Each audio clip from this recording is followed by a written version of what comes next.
Hello everyone, welcome to Browse.ai. So what is this AI tool all about? It's a tool that lets us scrape and extract info from any web page without coding or complex scripts. Well, they explain it here, right? No code, AI powered, 7,000 plus integrations, services, scalability, web data extraction. That's what this AI tool does, okay? They give us use cases for data extraction like e-commerce, LLMs, scraping reviews and so on, price monitoring, real estate, investors and more. So let's hit get started, okay? We'll continue with Google. Here, it asks some intro questions to learn a bit about who we are.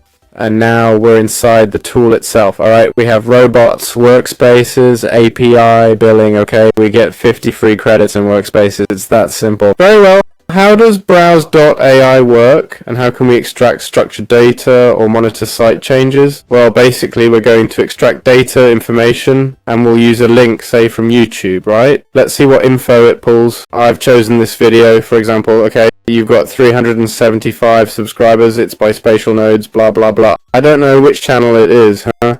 Does this web page require login? No. I click start robot training. We can use a Chrome extension or the Robot Studio, okay? And it'll connect to the server and all that. Truth is, I think YouTube's a pretty general site. Yes, it is a web page. Don't get me wrong, but not quite in the usual sense. There, you've seen the bot detector go off, right? Here's what I said. Oh, I've been caught. The page I'm trying to access seems to have bot detection. Don't worry, I'm changing tactic. Now, the bot is recording everything I do, like clicks, okay? For example, to accept cookies. I just want to see what information it gives me. Look, it asked what kind of info I want extracted.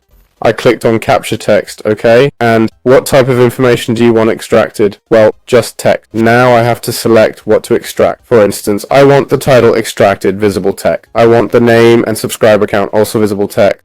And then extract the comments themselves, right? Then I click confirm. It says name the text. Okay, name the text, title, next. Channel. I should have put these separately, right?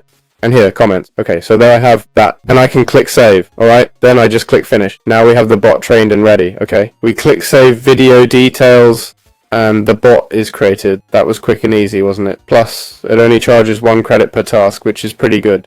Here we can also build more bots to do the monitoring, which is similar to data extraction, but ongoing. And that's it.